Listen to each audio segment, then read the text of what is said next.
We're back.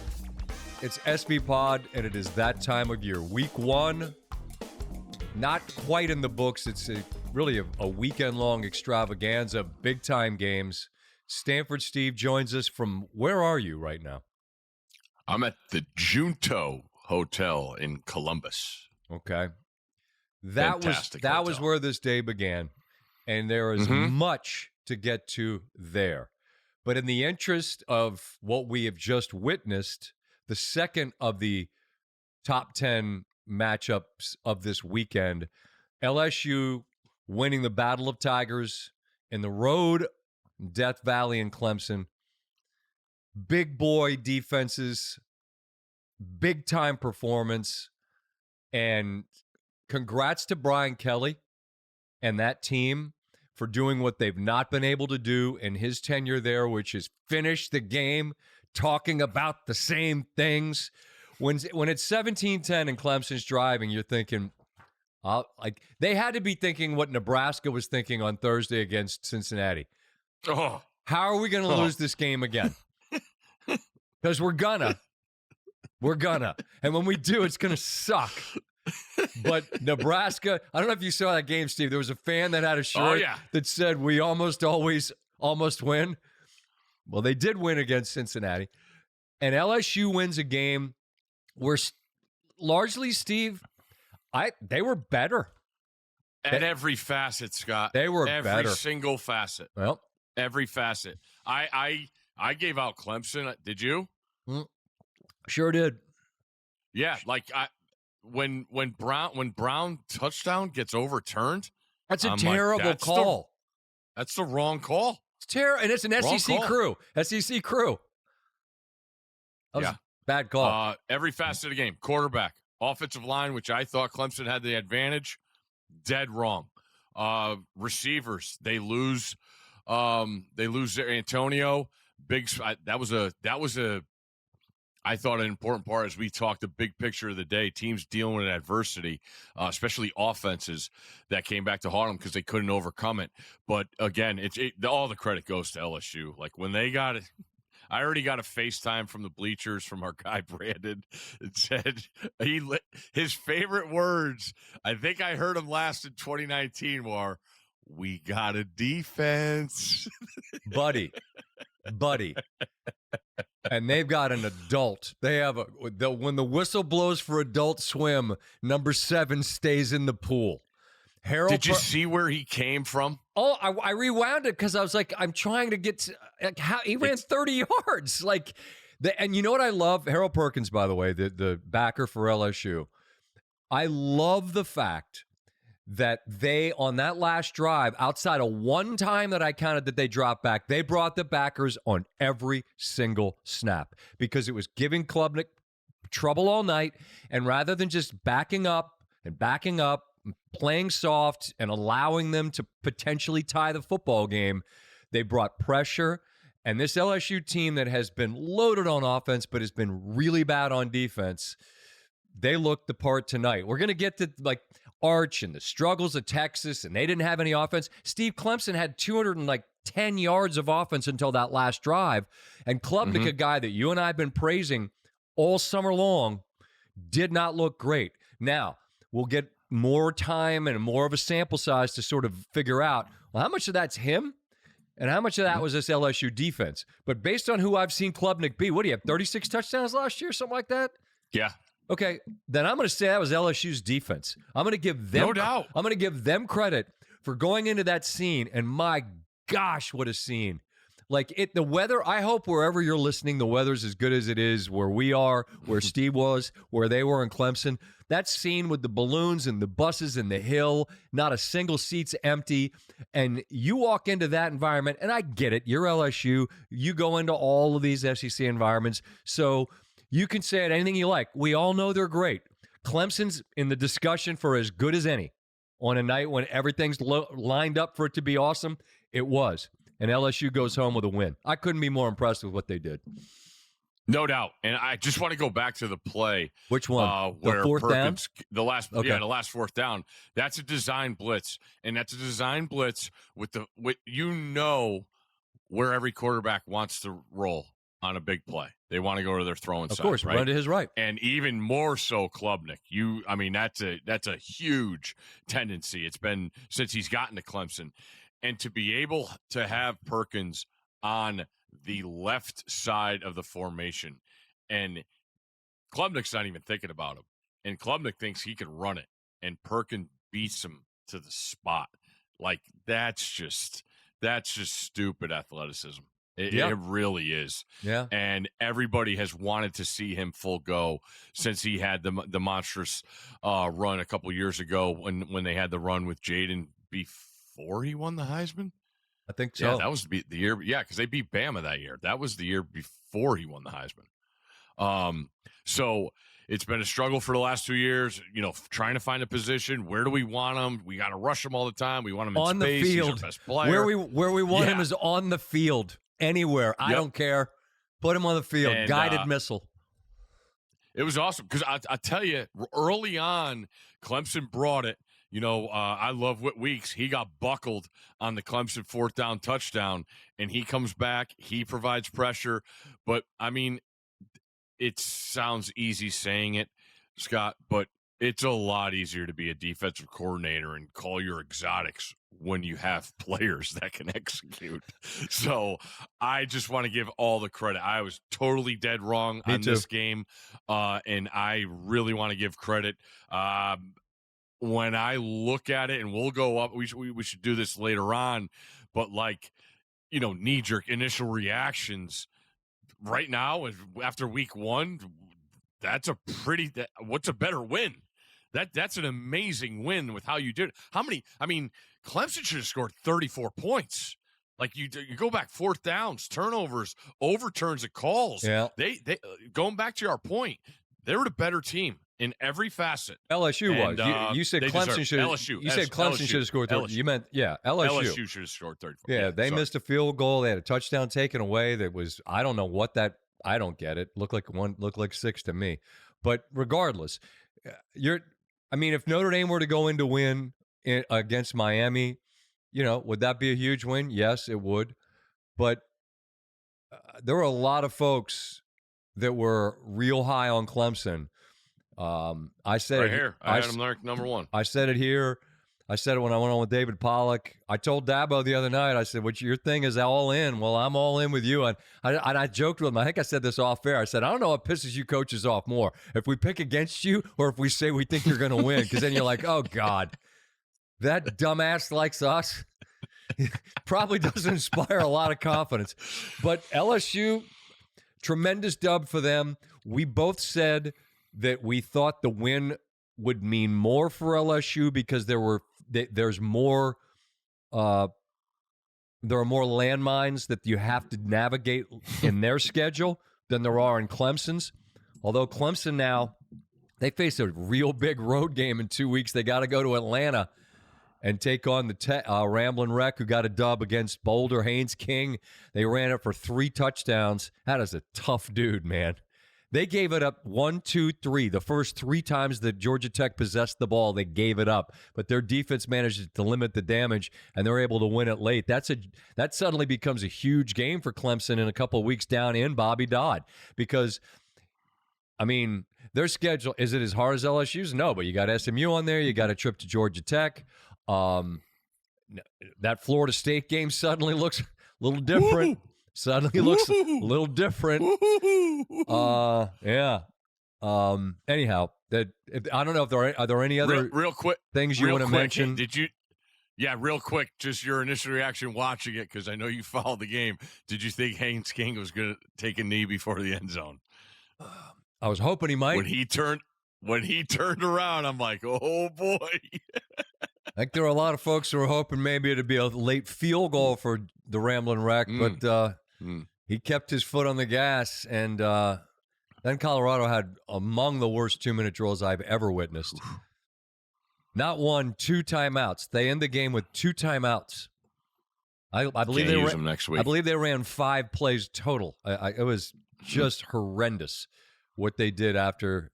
Anyway, doesn't matter. Unless you had them, but that's neither here nor there. I just want to say another time too with LSU, I was critical of the optimism for them this year because of what they did last year. And replacing offensive line, and I kept saying I thought Clemson had a defensive line with that crowd, and we already talked about that. But the commitment to running the football, you have to do it. They run it for 31 times for 108 yards tonight. They only averaged 3.5 a carry. But you know what? It gives your quarterback some balance where Clemson just they can't keep pinning their ears back and know that you're throwing the football. So great job by the LSU offensive staff to provide some balance. And I mean, we talked about it, them. I keep saying they violated the portal, which I am you got it, go do it. Sure. You look at the pieces they do on offense, and again, I keep coming back to it. You don't end up getting Bryce Underwood. So that's a nice chunk of money that you go and spend on a defense, and boy, did they go get some difference makers. That second, Herbie pointed out during the broadcast, they got a brand new secondary, and those guys could cover. It was really a treat to watch in that circumstance. You made the point the other day that how many teams out there have gone out and spent a ton of dough to just revamp or completely reinvent their secondaries. LSU, it bears fruit because, like, you're going up against a guy at home who showed he could do it last year as a playoff quarterback, Klubnik. So many of these teams we have talked about and will talk about, we really hadn't seen a ton of them yet, right? We're going to see, Sayin at Ohio State, all right, brand new. The quarterback for Bama, Simpson, all right, new. Like, there's new quarterbacks. Klubnik's not.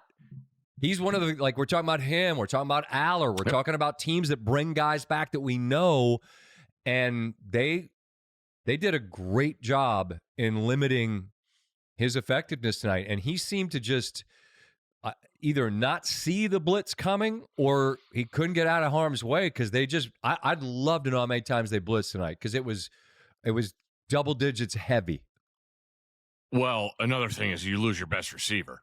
Understand. I mean, Antonio Williams is their best guy. And now – because when I'm watching it, I'm looking at it like, man, they can't separate from LSU. And then I keep thinking back, they don't have their best guy. But to your point, yeah, I don't want to miss that. Cade's got enough, experience. Could the throws have been better? Yeah. Could there, you got to be in big games like this. You got to make contested catches, and whatever end you want to look at with Clemson, it didn't happen tonight. And I'm going to go the way of giving credit to the LSU defense. No, absolutely, but not for nothing. Clemson's defense is outrageous as well. They've got so many absolute monsters. I mean, it was just a heavyweight, felt like a midseason type playoff atmosphere. I mean, awesome. Look, first game we saw of the day and then this game are both low scoring, defense way ahead of the offense games. I'm going to table the thing that Stanford Steve mentioned the other day about all these teams are playoff teams. We'll get back to that point. Let's rewind the tape all the way to noon, all right? Mm-hmm. Amazing scenes. I'm saving that. I want to talk the game in Columbus. Yeah. 14-7's our final. Mm-hmm. And all summer long, I said about Arch Manning, I just want to see it. Like, he might be the guy everyone says he is. I just want to see it before we anoint him the way that people are anointing him and talking about him like it's some given, as if there isn't so much history and such an incredibly long list of five-star quarterbacks that come out, that go to high-profile programs, that they aren't quite what the rep is. Recent memory, look no further than Texas's quarterback last year, Quinn Ewers. Got drafted, but when he came out of the state of Texas and went to Ohio State for a year, like, he was the guy. Didn't turn out that way. Like, a playoff quarterback? Yeah. An NFL quarterback? Yeah. But not a number one draft pick, win a title type quarterback. And so this is Arch's first start, and it's against the reigning champions who are loaded on defense and it wasn't great. If you've listened, and you probably didn't just stumble upon us here, what we don't do here is overreact and go crazy and say this guy sucks, because that's idiotic. I'm curious what you saw being there and what your sense of it was just from what was Arch Manning on Saturday, Steve? Exactly what I thought it was going to be. Really? I really thought, yes. You thought Sark would be that? Did you think Sark could be that conservative? Absolutely. Wow. You are deathly afraid of letting free runners at this kid in this circumstance. Okay. They are so confident in their defense, and I thought they stepped up today. They were fantastic, that defense today for Texas, and a couple penalties lead to that first touchdown drive. But I thought it was a dead under football game. I knew both teams were going to be conservative because you have guys in this moment, and we just talked about how big LSU-Clemson was. Being at Ohio State, I'm going to tell you right now, I've been there 10, 12 times. This is the loudest I've ever heard. Now, were there maybe some bigger speakers out there today? I think they might have spent some money on new speakers after the national championship. But I'm just being at Ohio State's practice Thursday, and I'm like, that's who I've said all offseason, I'm like, they are more interesting to me than Texas is in the offense, because they have still the best player in the sport. But you got to be able to protect the guy that's going to get the ball to the guy who is the best player in the sport. But going on the other side, Patricia, everybody has feelings about Matt Patricia. And when I got to practice, I'm like, they're going to be fine. He still has plenty of players. You have maybe the best safety. You have maybe the best star. You have a great nucleus of young guys on the defensive line combined with guys that have played. You got corners. You got a 5-star corner that came in some third down situations in Sanchez. So I thought Arch was going to be up against it today. And I actually was impressed how he stayed in the fight. And I get it. People are out of their minds about the game plan, but you cannot allow to be exotic and know that you might create free lanes for hits on your quarterback or a turnover or something like that that's going to flip this game early on and go crazy.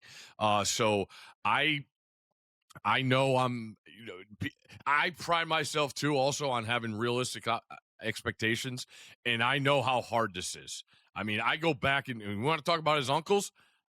I just remember Peyton Manning trying to beat Florida all those times. I look at Eli, getting some big wins finally as a senior. You got to go through this thing, man. I don't care who you are. And when you have youth and inexperience on an offensive line in that atmosphere today I was in, God bless you. And you get there with the ball, with a chance to tie late, not the best circumstances, but it's right along what I was thinking today. Okay. I thought he was going to struggle because of everything that was up against him and not having experience on the offensive line, and that's how I feel. All reasonable in the understanding of having been there and seen up close what Ohio State's cooking with on defense and that atmosphere. Arch had nothing to do with the expectations that were created around him and the conversation. Mm-hmm. He didn't, Feinbaum's the guy that anointed him with the oils and, dubbed him whatever, some comparison to Tebow. Arch didn't do that. But I don't care what people said in the media about Arch. Like, he's being compensated on a top tier level from an NIL perspective. Mm-hmm. And the people that went out and got him and spent the dough on him, they thought he was going to be a guy. And by the way, he can be, but he wasn't today.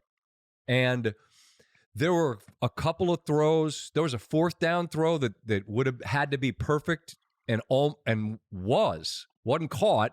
It's 14-0. There's a throw that can't make a better throw, but that came after a bad 3rd down throw.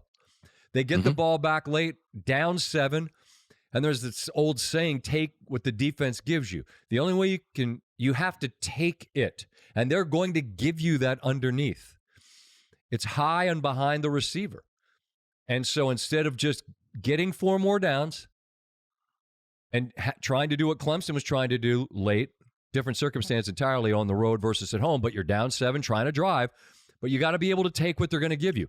That's a bad throw in that spot. There was some pressure, but I don't care. Like, I can be reasonable and also say it was a bad throw. It was a bad throw. So I just thought that it's a first game on the road. As I tweeted, deep end of the pool, I get it. And now you've got 3 games at home against people that have no business competing against you, being Texas. And you got time to get stuff sorted. And there's every reason to think that you might.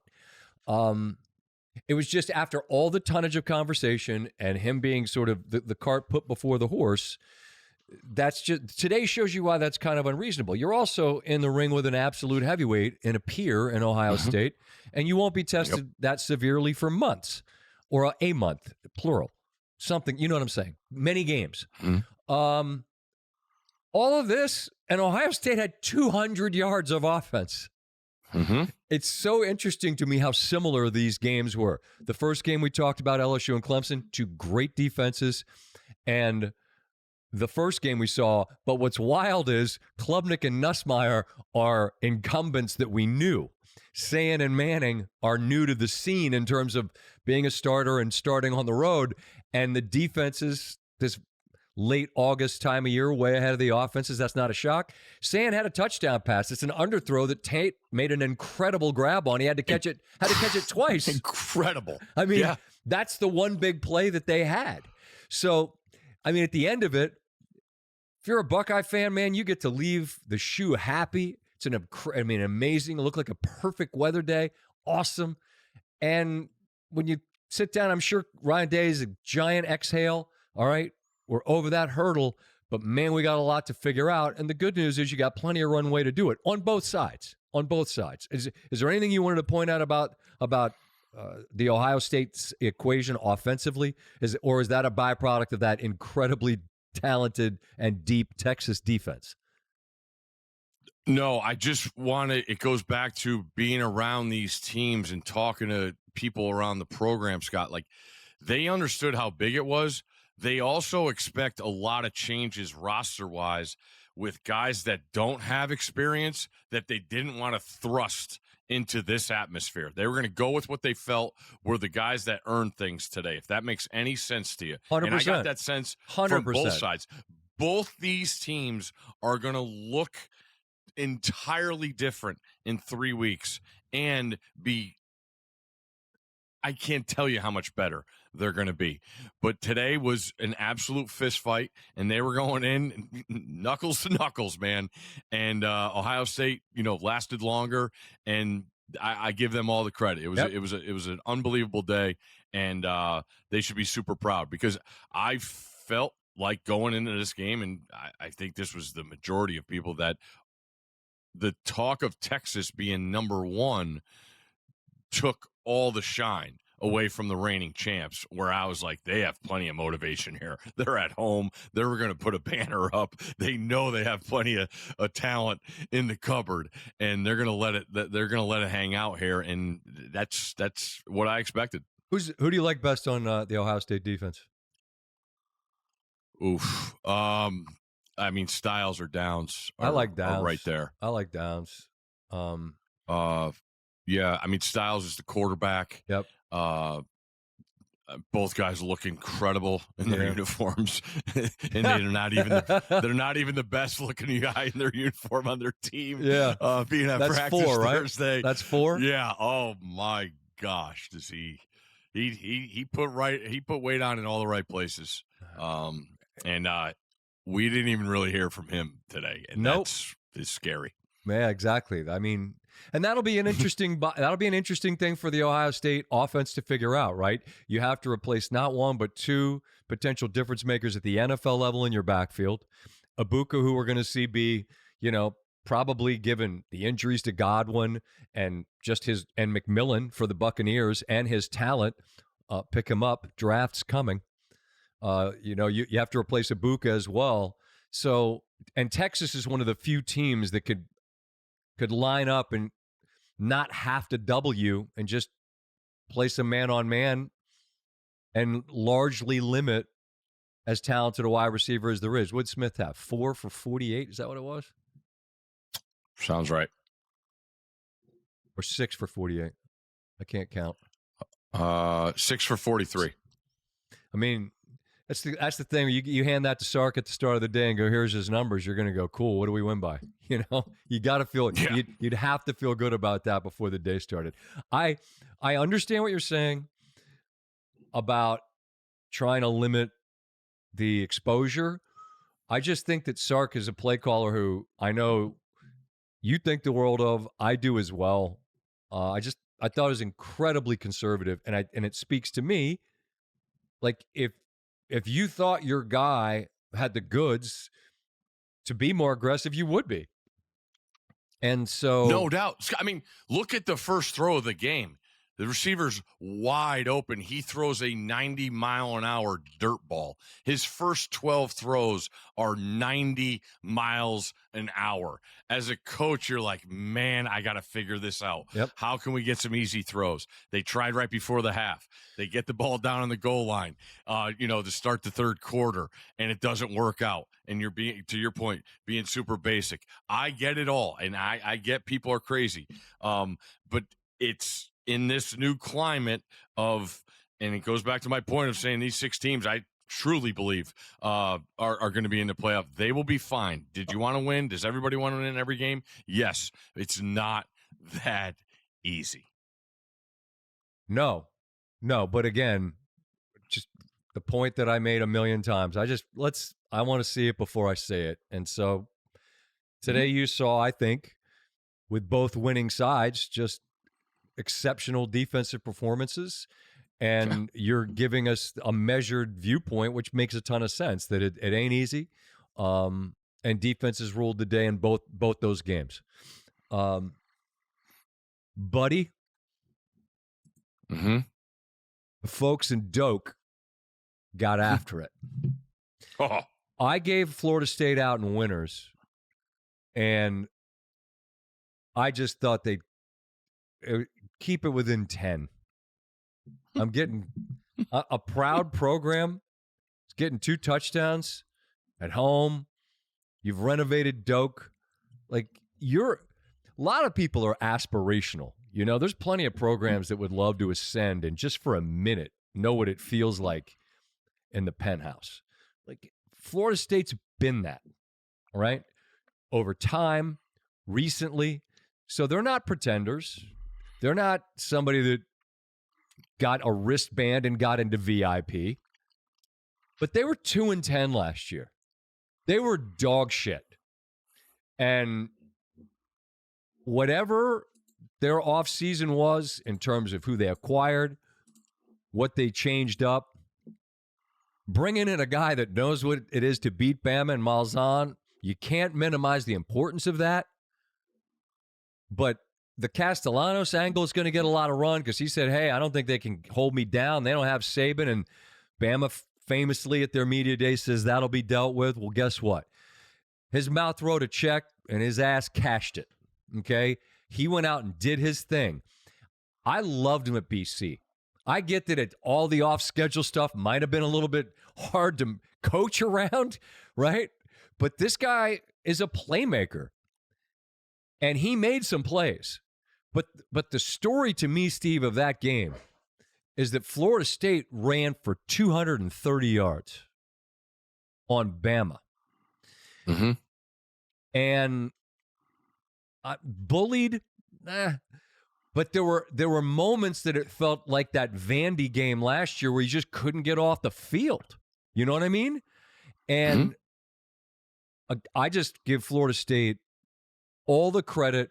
It's only one game, but man, given that that's the team that kept you out of the playoff a couple of years ago after the injury to your quarterback, after going 2-10 last year, after starting last year on the road with a loss in Dublin, and it only got worse from there, to come back to your stadium, which has got some new bells and whistles, and beat this team that way.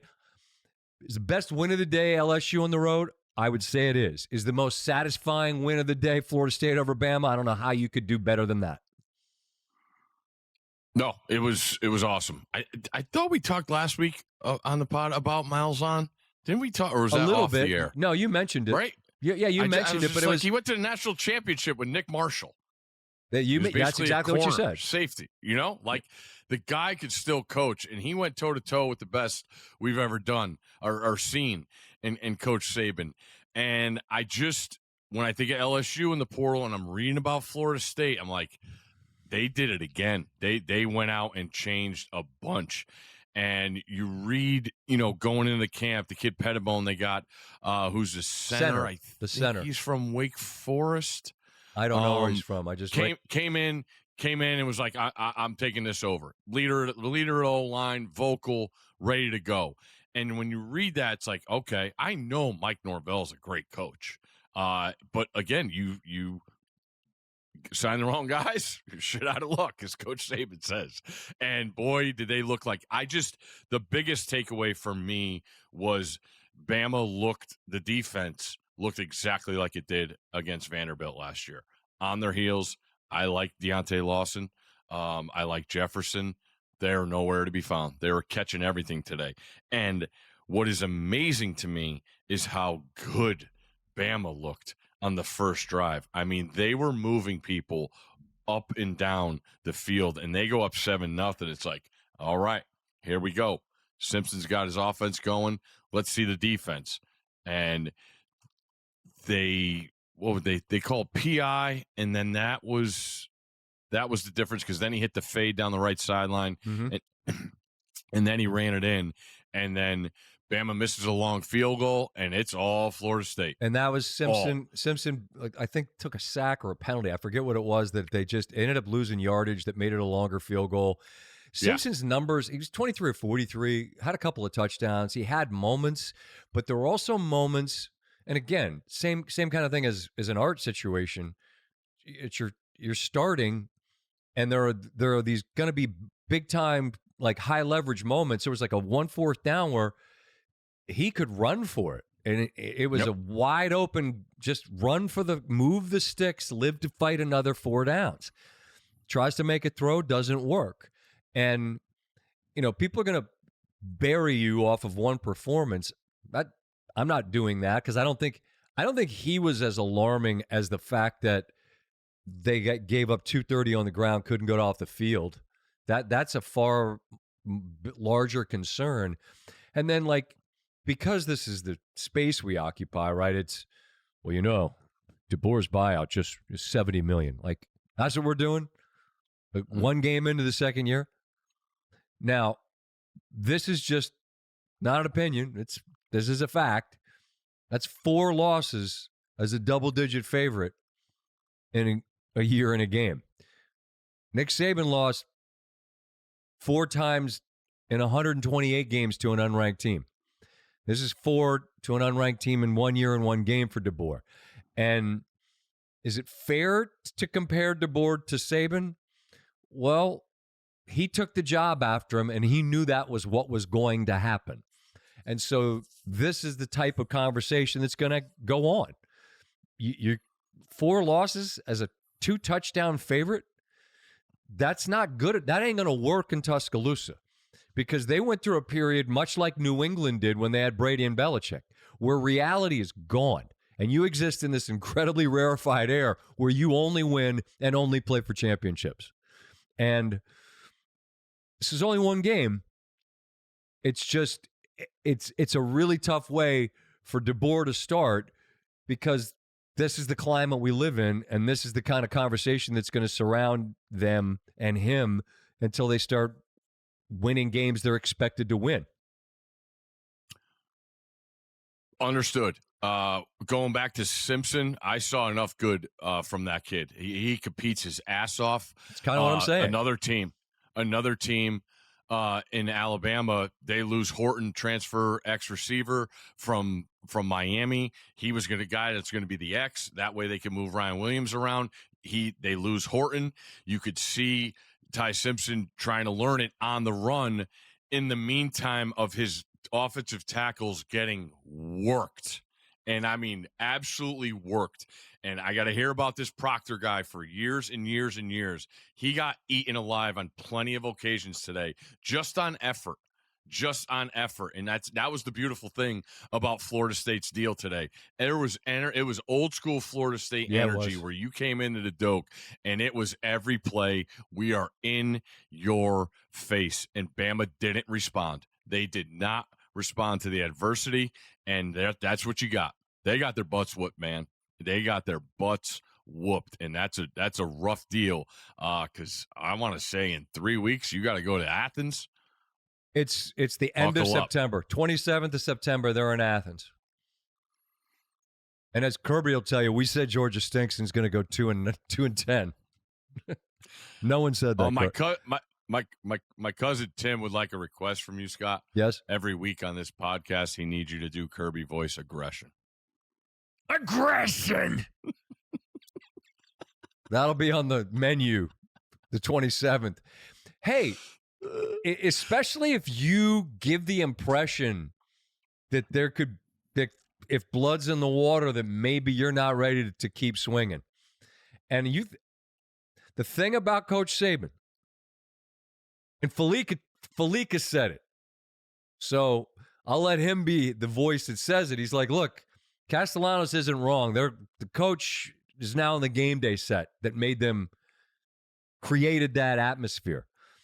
And I can't think of a tougher follow in sports. There isn't one. John Shire follows Coach K. It's different. He's one of them. Different. And Saban leaves off a bad snap against Michigan away from potentially making it to a title game as a playoff team. I mean, was there regression from winning every title, being in every title game? I guess, but there was no backup in terms of where Bama's place in the ecosystem was under Nick. And so you didn't see him lose like this. No. And so there's a real question to be asked of how does Kalen DeBoer respond? Because it's on him. You go there because you want to be on the highest hill there is, and the wind blows the hardest at the top of the mountain. So it's going to be howling now. You better dig in your boots, and you better get your guys to follow you into battle, because Steve's right, man. And for the longest, Florida State played with an edge and an attitude that, look, hey, listen, as a Maryland guy, I can't tell you how many times you'd go in there and you'd think, all right, maybe if this goes right or that goes. No, it's a lot to not many. And they're singing that dumb song, sorry. It's not a lot of fun. It's like USC people. When you play in USC and you're like, this is the only song we know. And when you're getting beat by 1 million by Florida State and they're doing this, you're like, oh, my God, get me out of here. But the energy and the attitude that they had, swagger is such an overused word, but they had it for days. You saw it today, man. You saw it. Yeah, like I said, they got kicked in the teeth going down 7-0. Kicked in the teeth. And then they scored a bunch in a row, and good for them. Good for them. Awesome win. It really, really was. Aggression! Marshall covered, by the way. So did Nevada. Yeah. I'd like to take a quick break at 20 from the Just the Football Talk with a shout out to the Triangle of Toughness. I gave UTSA on the winners segment, and I said they're getting 23.5. I just believe that they could be in the vicinity, I believe is how I framed it.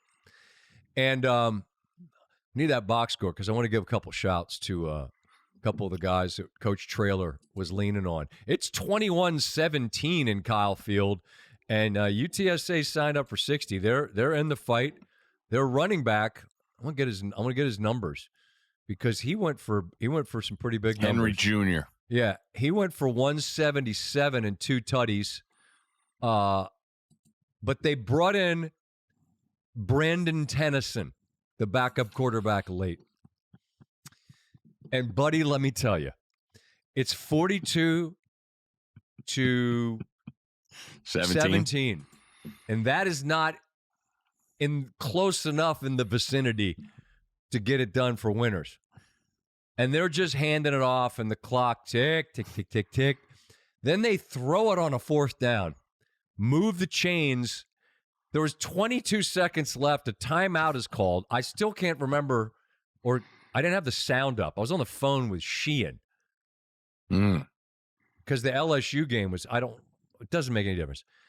I don't know who called the timeout. I think it was UTSA. Whatever the case, Tennyson throws an absolute dot for 34 yards in the tutter. And that was a little backdoor trip to Covertown that was a winner for your boy. And it's the gift that gives twice, because there's no question it will be in bad beats. So, by the way, do you remember what number caught that pass? No, but I love 84? him. Yeah, 84. A.J. Wilson, 1 catch, 34 yards, and a touchdown. That's him. There's a ball-headed old geezer in Bethesda that sends his love to San Antonio. Triangle of toughness. That team, UTSA, they played well. Concepcion is the different guy from State that they got in the portal, man. He gets his hands on a rock on a punt, took it in. They had a bunch of splash plays. Their skill guys are good. That Reuben Owens running back healthy. Le'Veon only went 3 carries, 19 yards.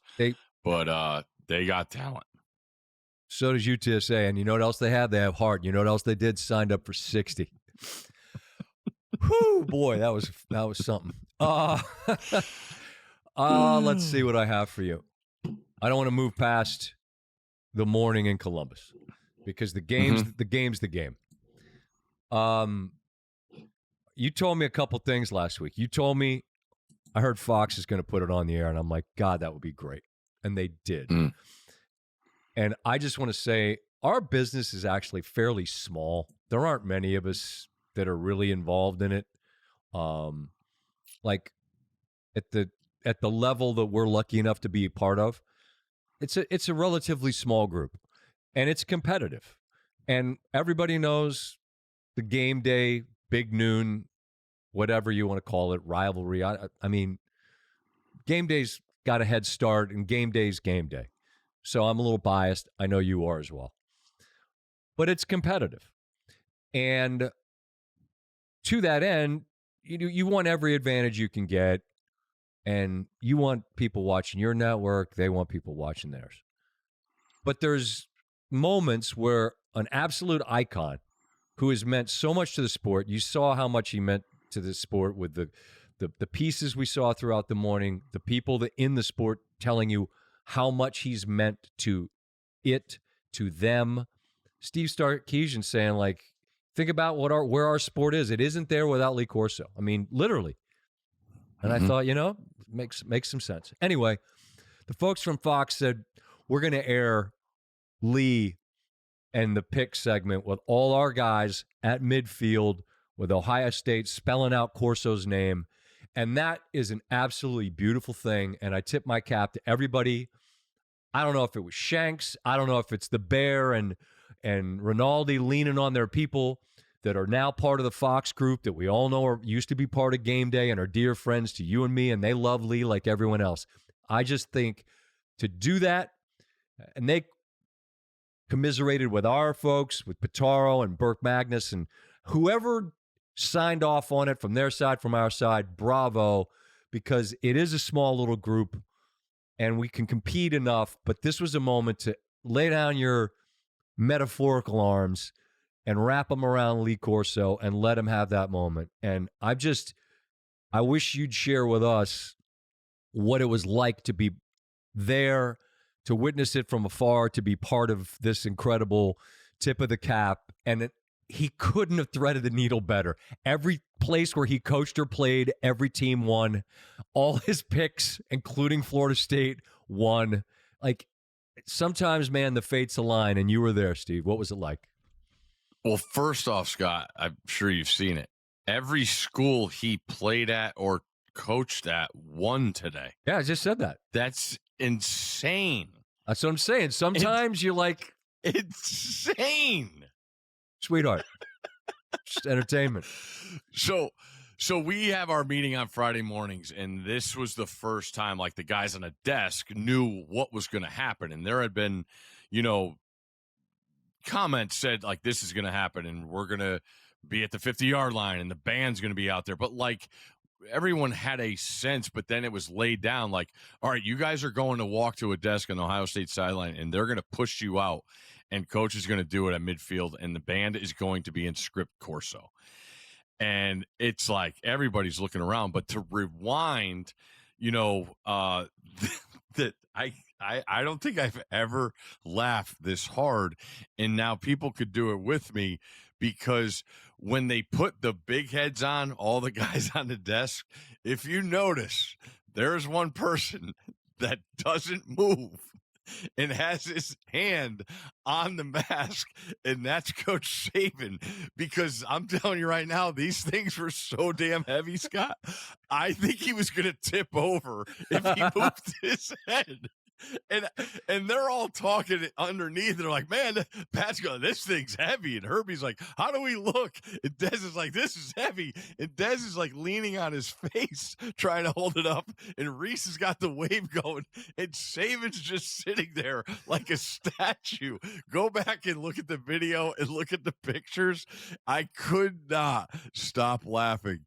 Because they put it on right in the middle of the break, so that's a good 3 minutes. And then they're just looking around in those big heads like, when do we take these off? What is going on?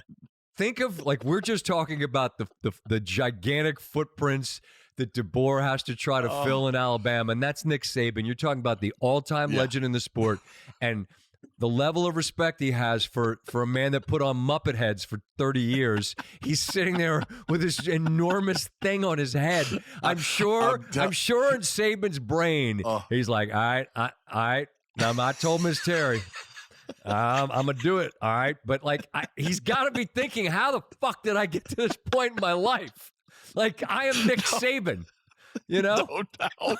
And I'm just staring at him, and I can't talk to him, and he can't talk to me. And I'm like, man, this is the funniest shit I have ever seen. No, moving forward, like having Fowler there and hearing Fowler talk after. I love what he said. Look around, man. He's like, look like this. Yeah. You largely you made it this, and I'd say, as great as Reese is, Fowler's as good a host as there is in television. And he elevated, look, everyone that's been part of the show elevated it. But just to have him there, it was just, the day is perfect. But like, is it the kind of thing, Steve, but because there was so much runway and we had so much time to process it, like I kept waiting for like this emotion to just like be a wave at the beach that knocks you down. But was there a moment like that it was like, that it got heavy or it got sad, or was it just joy? No. I mean, I don't want to give you two choices because there's whatever it was. I'm just interested in like how it felt. First off, I think the guys from, that have been on the show and worked with them for so long got their emotions out on the hour-long special. I really think that. And then we go to dinner Thursday night, and like Kirk was confident. He's like, and Pat's just telling him, he's like, you're going to cry every single minute of the show. And he's like, no, I'm not. So there are bets going on whether or not Kirk cried today. And we have to check the tape on that, because I thought it got a little dusty at the end, because that's when it got dusty for me.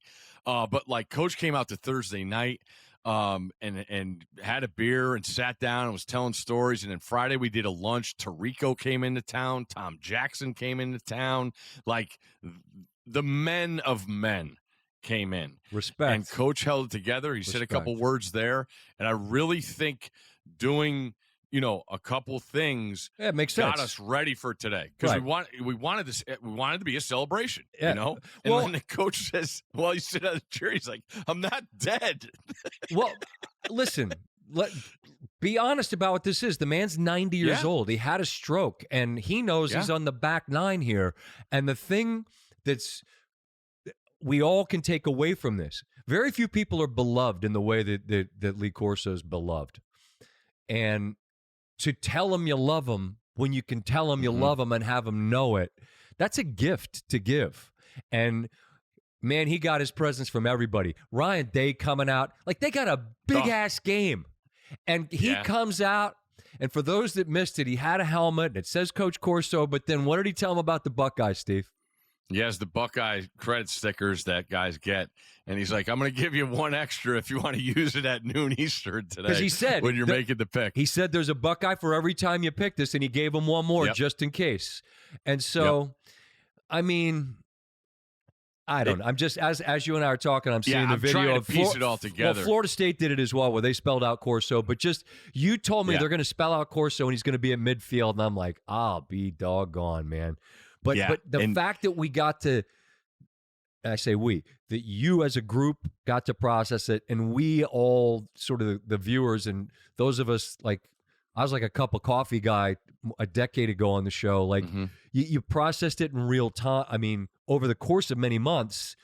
And I shared the story, I believe, here of doing one big thing in the spring and getting a phone call from a number I didn't recognize and not answering it, and then realizing it was Lee, and him calling to tell me that he and his wife had watched and that they were moved, to tears. And it's like, I think we all cried, and today we all smiled is what it felt like.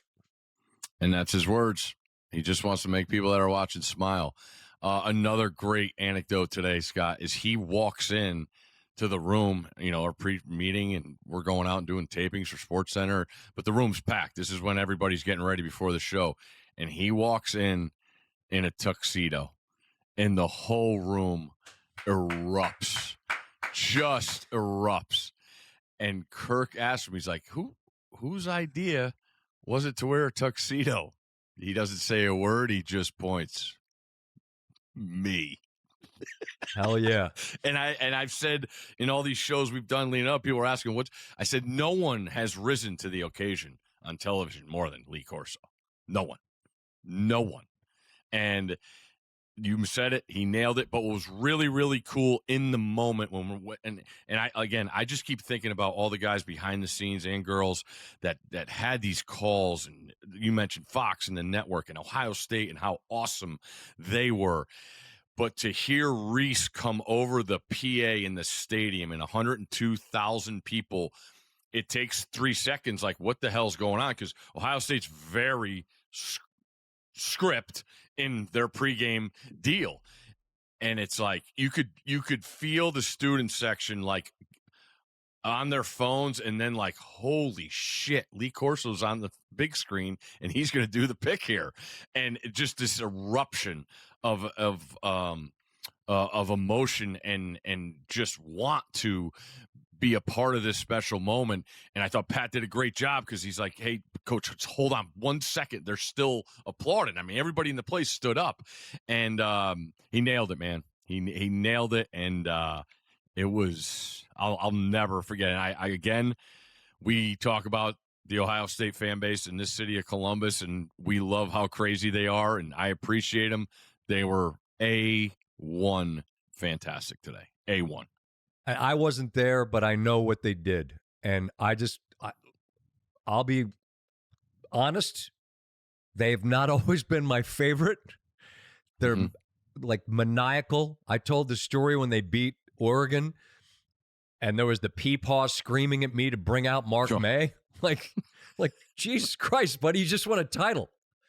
Like, try to be happy. I'm afraid you're going to have a brain aneurysm and die because you're mad a guy said something mean about you.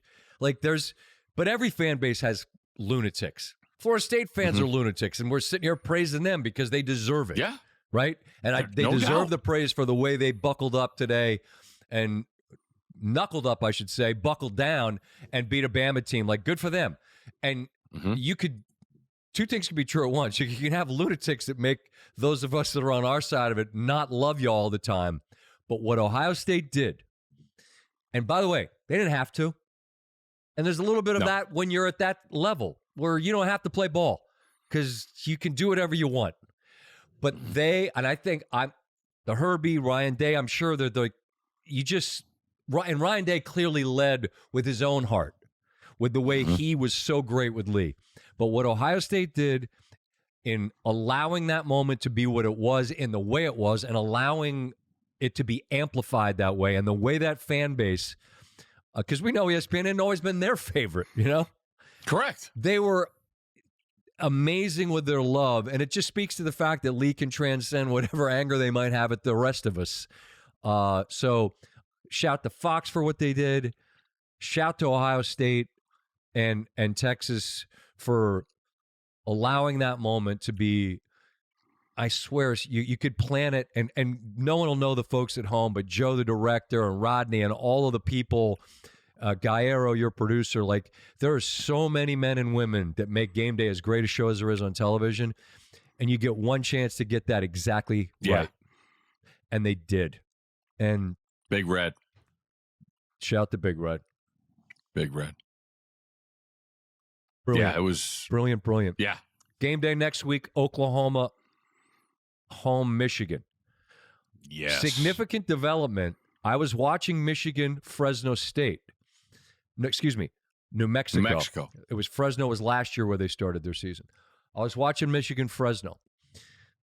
Jayshawn Barham, number one, their really talented linebacker who we know well at Maryland because he started there and transferred to Michigan, had a sack that the ball comes out and he picks it up and takes it in for a touchdown.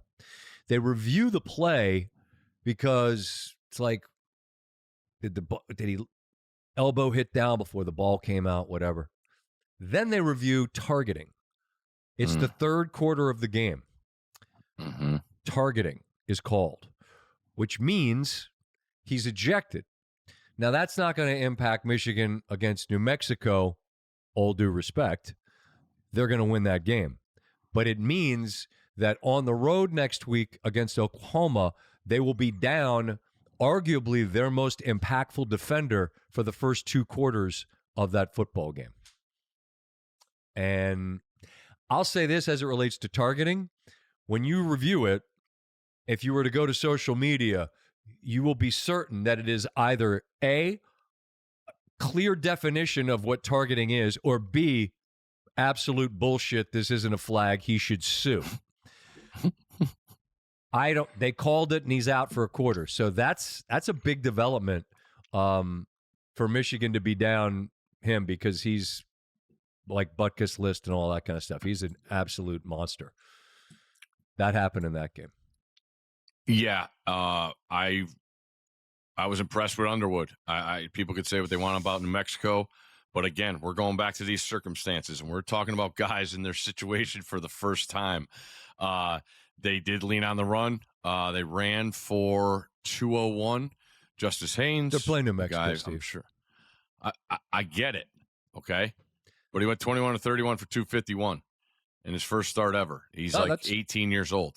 No. I see about that. And the defense for Michigan and the defense for Oklahoma, I cannot wait to see those teams next week. It is going to be fantastic because on the other side, Oklahoma averaged about 3.7 yards a rush against Illinois State. Yeah, but Mateer did his thing, didn't he? Yeah, 35-3. Great. Okay. Arm strength looked a lot better. But I believe that Michigan defense will travel for a spectacular, maybe another low-scoring game that will be at early lean. Who else you watch? How about the Terps? Freshman QB? Malik Washington. We got something there? Free grandma. I don't know. I mean, he's a freshman, and he threw for 3 touchdowns in the second quarter. I mean, I'll lean on Coach Corso's message. When you lose, say, what does it say? Little. When you lose, say nothing. Say little. What? I say nothing. Okay. Got Northern Illinois coming in next Friday night. You got to be careful when the boys from DeKalb come to town. Notre Dame learned the hard way last year. But yeah, Dirty Terps got a dub on a beautiful day, and true freshman. You give him the keys to the car, and he had a big second quarter. They scored like 26 points, and they won 39-7. So, did you watch any of? Let's run down the top teams. Did you watch any of Georgia? Very little. I know. Okay. I just knew that based on what you told me about Marshall, they weren't going to be able to do it, and there was a lot to nothing at halftime, and so I wasn't like I did the four wide thing, and I didn't see that wasn't on. Okay. Late Tutter Oregon? I mean, same deal. I saw. Yeah. More was Florida. Well, the Gators had to be on in the house, right? Well, for a minute, but I mean, they just like the people that were playing teams they had that like Long Island. All due respect, like it's an expressway. It's not a football team. You have no chance to beat Florida. Zero. So I'm not wasting my time with one of the four screens with that. So I had Penn State was on one of the screens for a decent chunk of time. Who the hell else was? Did you flick over to catch any of Kansas State? Because I don't think anybody's going to want to go play in Dublin anymore. Well, no, they almost lost to North Dakota. They scored like 40 seconds left to win. No. I saw Old Dominion. They almost made winners. Their quarterback had 2 long runs for scores. Indiana only won by 13. Tennessee, yeah, that Syracuse. was weird. Syracuse moved the ball around on them a decent amount. Peanut butter and jelly was okay, but like Tennessee, they kept the back door closed late. Interesting to some, but I mean Tennessee hung 45. Yeah, Jack, one of our Omaha folks, clearly happy about that. Mm-hmm. I feel like I'm missing something that I had on that was on the screens throughout the day. What about Thursday or Friday? Well, the Auburn game's a good win for them. Like the numbers for them, they ran it, and I don't know what Baylor's deep. Maybe Baylor's not very good on defense. I don't know. Jackson Arnold ran for 137. They ran for over 300, but that's a good win, man, because really good win on the road against a team. Baylor's going to beat some people. Aranda's teams, like last year, they looked kind of lost, and then they found it. But Auburn was got a big stop early on a 4th down where they could have been down 10, and then they went 90 some odd, took the lead, and then they kind of played with confidence, and once they got ahead, Baylor kept getting back within 7, but then Auburn always had the answer. Kickoff return was huge. Correct. He's got 3 of those like in the last year. Yeah. Tulane? I don't know. Everybody's from someplace else. I'm from right here. Shout out to Tulane. Yeah. Hey, and shout out to their quarterback, Retzlaff, right? Yeah. I mean, well, did you see the story about the jerseys? I didn't. Oh, about how they wanted to wear the white ones for Katrina and Northwestern said no? Yeah, come on. Come on, Big Ten. Don't disrespect New Orleans ever. Coach Summerall had it great. You disrespect the city of New Orleans. That's what you get. Don't ever do that, he said. And I'm with you. Don't. Don't ever do that. Hey, did you get Northwestern? Because I did on winners, and that's as wrong as you could possibly be. I mean, that was all Tulane from the jump. They were my super dog. Yep, and it was them and Roadrunners. I should have known. TOT, buddy, triangle of toughness. Should have known. Where are we at with winners? What do we got left? 3-3 with Miami on Sunday night. Feel good. I said on lead up, I said that I didn't write down everything. I liked Old Dominion, but I got diverted to Norfolk this summer. Those that listen to the pod are familiar. And I said maybe it had to do with that. I said no, I prefer to think of it as growth. And then ODU's quarterback goes like 80 on the first play, and I'm like, son of a bitch. Nothing worse than when a potential winner isn't written down, and then they get to Covertown. But Syracuse nearly made the list, and that would have been a really gross one to not get there. So can't complain. Did you see the storm that hung over and delayed Texas Tech? No, I just know that they were ahead by a lot. Whoa. And then what was that? That just went ripping through Lubbock? Yeah, it's crazy. Look at those. You're a weather guy. Look at those Derecho? Visuals. That's scary stuff. Haboob? Scary. Is that what that thing's called? When that thing came ripping through the desert. They had that came through Phoenix the other day. It's a haboob. Look it up. Am I saying it right? Put in the there you go, search bar, haboob. Haboob. Fuck yeah. Haboob. You think I'm making stuff up? It's dust. A big thing. When it comes to that stuff, I don't Derechos and ever doubt you. haboobs. There's our title. There you go. You always wait for some non sequitur that you know will end up being name it whatever you want, by the way. But did you get anybody from Nebraska Thursday night? Post show? No, we were going to, but then Parsons got traded, and so you know how that goes. Because Dallas, they're always really good. I like it for Dallas. Did you? Yeah. There's actually some interesting layers to that. Mm-hmm. Interesting There's a layers. lot of layers when you talk to that team. I know no one wants to hear it, so. No, they don't. And this is College Football Pod, and we're keep it between the mustard and the mayonnaise. Anything else? No, we're back. When are we doing the thing again? Tuesday after the Monday game? Is that what we said? Check. Chapel Bill. I think that's what we said we're doing. We got pod and draft Tuesday.